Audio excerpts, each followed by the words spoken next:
dalam sebuah hadis riwayat daripada Ibni Abbas radhiyallahu anhuma, kata dia anna Rasulullah sallallahu alaihi wasallam marra biqabraini faqala an-nabi sallallahu alaihi wasallam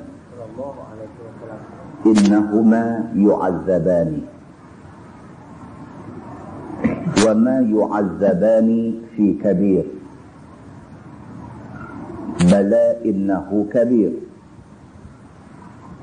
amma ahaduhuma fakana yamshi bin namimah wa amma al-akhar fakana la yastabri'u min bawlih atau kama qala, hadis sahih muttafaqun alaih.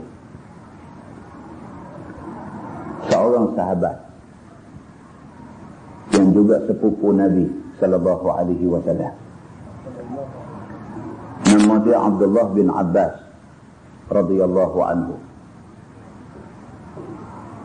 Dia menceritakan, kata dia, Nabi sallallahu alaihi wasallam berjalan melalui dua kubur. Bila lintas dua kubur ni, Nabi bersabda. Nabi kata, innahuma yu'azzabani. Nabi kata sesungguhnya dua-dua penghuni kubur ni tengah kena azab dengan Tuhan. Gitu. Tuan-tuan, yang kata Nabi Muhammad, Nabi kita, Nabi Muhammad sallallahu alaihi wasallam ni, Allah bagi dekat dia pandangan dia terus. Bila dia lalu di tepi kubur ni, Allah dah bagi tahu ke dia. Maka dia bagi tahu kepada sahabat-sahabat yang ada ni, Nabi kata innahuma yu'azzabani. Nabi kata dua-dua penghuni kubur ni la ni tengah kena azab. Nabi kata wa ma yu'azzabani fi kabir. Kedua-dua penghuni kubur ni depa berpandangan apa yang depa buat yang menyebabkan depa kena azab tu benda kecil. Dia anggap kecil benda yang dia buat tu. Dia buat benda tu tak elok. Tapi dia buat, dia duk ingat benda tu kecil. Kerana dia buat benda dosa, dia duk ingat benda dosa tu kecil, dia kena azab dalam kubur. Nabi kata, bala innahu kabir. Sedangkan benda hak depa ni masa hidup dulu duk ingat kecil ni, sebenarnya besar benda tu. Nabi kata, amma ahaduhuma fakana yamshi bin namimah. Nabi kata, adapun hak seorang ni, hak kubur hak ni, dia ni dulu masa hidup dulu jadi kerja. Berjalan sana sini ikut dalam kampung, dia buat cerita nak melaga-lagakan orang. Jadi kerja ke dia. Bakit tidur, bawa satu berita, habang ke orang tu, bawa satu berita, habang ke orang ni, beritahu orang tu, beritahu orang ni. Sedangkan benda yang dia duk habang tu, dia pun tak pasti. Dia pun tak tahu cerita sebenar macam mana. Dia duk kembangkan cerita yang dia tak tahu secara pasti. Lebih teruk lagi, cerita yang dia bawa tu an-namimah. Nabi kata, an-namimah maksud dia, cerita tu jadi belaga antara seorang dengan orang lain. Dia melaga-lagakan orang. Dengan kerana perbuatan itu, dia kena azab dalam kubur. Dengan kerana masa atas dunia dulu dia buat benda tu, dia duk sangka benda tu tak jadi dosa ke dia. Dia duk sangka benda tu benda kecil. Dia duk cerita yang tu yang ni dan sebagainya, benda yang tidak pasti, benda yang dia pun tak tahu hakikat sebenar dan sebagainya. Dia duk sangka benda yang dia duk buat tu benda tu kecil. Dia duk sangka kecil. Nabi kata bala innahu kabir. Nabi kata dah, benda tu besar. Dengan kerana cerita dia tu jadi tak elok dalam masyarakat. Nabi kata wa ammal akhar, ada pun hak seorang lagi. Hak kubur yang satu lagi yang juga duk kena azab lah ni, hak seorang ni fakana la yastabri'u min baulik. Dia ni atas dunia dulu bila buang air kecil, bila kencing, dia tak pastikan air kencing tu tus daripada diri dia. Dia jenis buat kerja lebih kurang. Dia anggap benda ni tak ada apa. Lepas buang air kecil, basuh lebih kurang begitu aja sudah. sedangkan najis masih ada lagi. Yastabri ini maksudnya membebaskan. Bari. Orang Arab dia kalau dia nak cerai bini dia boleh kata kalimah tu. Dia kata anti bari'un minni. Dia kata hari ni hang bebas daripada aku. Dia kata itu kalimah talak secara tidak sharih. Bari ini maksudnya bebas. Dia ni masa atas dunia fakana la yastabri'u min bauli. Dia ni bila buang air kecil, bila kencing, dia tak pastikan air kencing tu bebas habis daripada dia. Maksudnya dia satu orang yang anggap mudah benda-benda yang macam ni. Dengan kerana anggap mudah benda yang macam ni, benda yang dia kata mudah ni di sisi Allah besar, dia kena azab kubur kerana itu. Hadis itu hadis sahih, muttafaqun alaih. Muttafaqun alaih maksudnya sepakat. Keenam-enam ulama kumpul hadis mengatakan itu hadis sahih. Mengingkari hadis ini menjadi kafir. Muslimin dan muslimat yang dirahmati Allah sekalian. Daripada hadis ini dapat kita faham bahawa kedua-dua benda yang disebut dalam hadis ini benda besar, kita jangan buat. Kerja yang pertama yang dikatakan an-namimah, kerja duk sebab benda-benda yang tidak betul, benda yang tidak pasti, benda yang kita tak tahu ujung pangkal, benda yang kita tak tahu hakikat cerita yang sebenar dan sebagainya, yang akhirnya cerita itu menimbulkan tidak tenteram di kalangan orang ramai. Itu kerja dosa dan menyebabkan dia azab kita di dalam kubur. Dan yang satu lagi, pastikan apabila buang air, kita pastikan kita bersih daripada najis. Kerana kita nak semayang, kita nak apa lepas tu, najis itu boleh menyebabkan batal ibadat yang kita buat.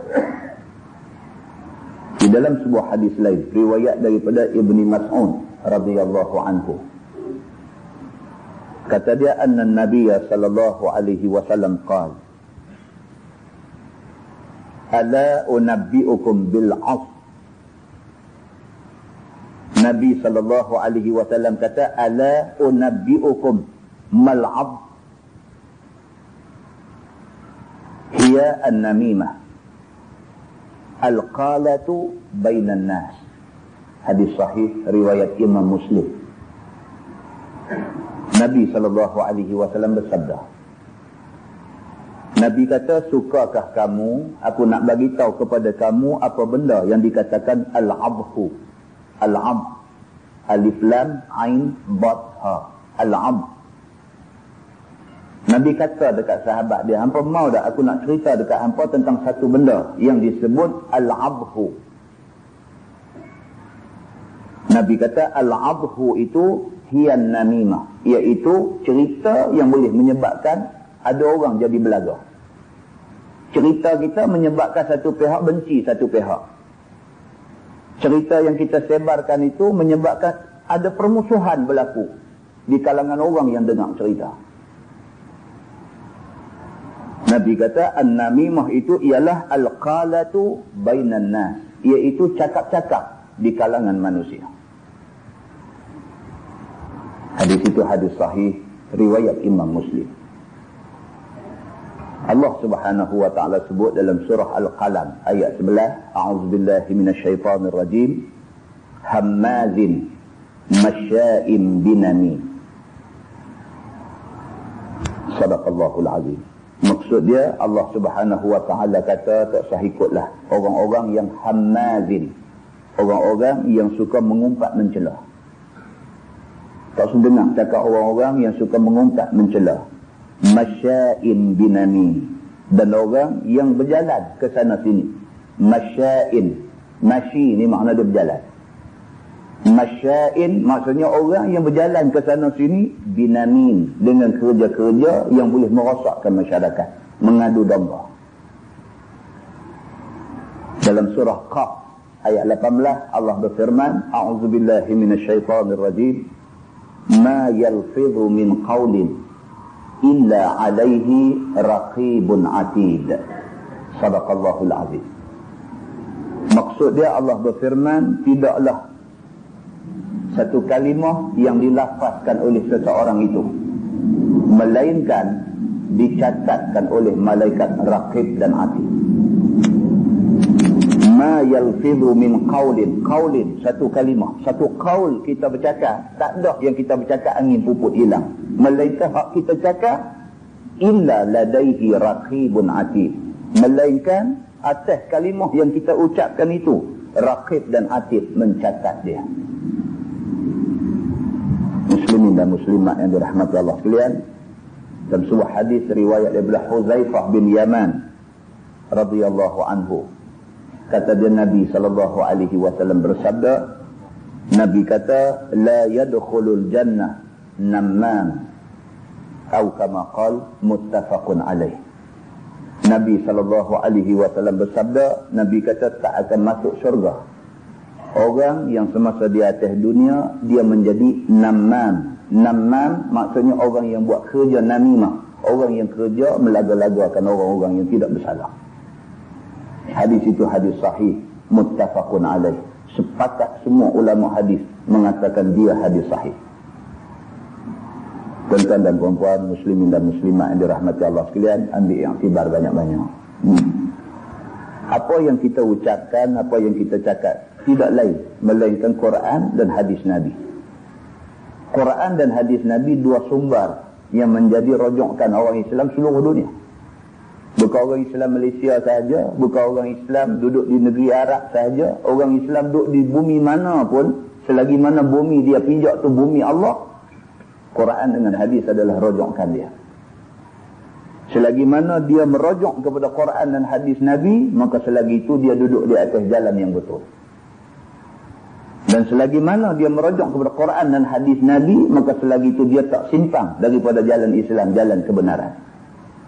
Allah sebut dalam Quran, a'udzubillahi minasyaitanir rajim, wa anna hadza sirati mustaqima fattabi'uhu wa la tattabi'us subula fatafarraqa bikum an sabilihi. Sadaqallahul azim. Tuhan kata, Islam ini adalah jalan aku yang lurus. Fattabi'uhu, maka hendaklah kamu ikut Islam. Wala tattabi'us subul, jangan kamu ikut mana-mana jalan lain daripada jalan Islam. Fatafarraqa bikum an sabilih, kamu pasti sesat daripada jalan kebenaran. Muslimin dan muslimat yang dirahmati Allah sekalian, kita minta dekat Tuhan supaya Tuhan tidak gelincirkan kita daripada jalan kebenaran, insya-Allah.